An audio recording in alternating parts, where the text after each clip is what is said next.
আসসালামু আলাইকুম এভরিওয়ান।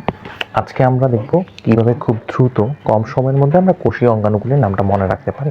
তো এটার জন্য একটা ছন্দ লাগবে। ছন্দটা হচ্ছে মা এরা পাগল সাপ। তো মা এরা পাগল সাপ, এই ছন্দটা দিয়ে আমরা সব ধরনের মোটামুটি কোষীয় অঙ্গাণু সম্পর্কে ধারণা লাভ করতে পারবো। ম দিয়ে হচ্ছে মাইটোকন্ড্রিয়া, যেটার আরেকটা নাম হচ্ছে কোষের শক্তিকর বা পাওয়ার হাউসও বলা হয়। এ দিয়ে হচ্ছে এন্ডোপ্লাজমিক রেটিকুলাম।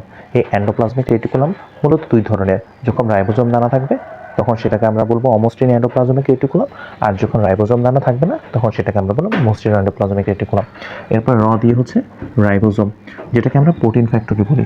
এটা মূলত হচ্ছে প্রোটিন সংশ্লেষণ বা উৎপন্নের সাথে জড়িত। এরপর প দিয়ে হচ্ছে প্লাস্টিড, আর গ দিয়ে হচ্ছে প্লাস্টিড মূলত তিন রকমের। একটা হচ্ছে ক্লোরোপ্লাস্ট, একটা হচ্ছে ক্রোমোপ্লাস্ট, আর একটা হচ্ছে লিউকোপ্লাস্ট। গ দিয়ে হচ্ছে গলজি বস্তু, সেই গলজি বস্তুর আরেক নাম হচ্ছে কোষের ট্রাফিক পুলিশ।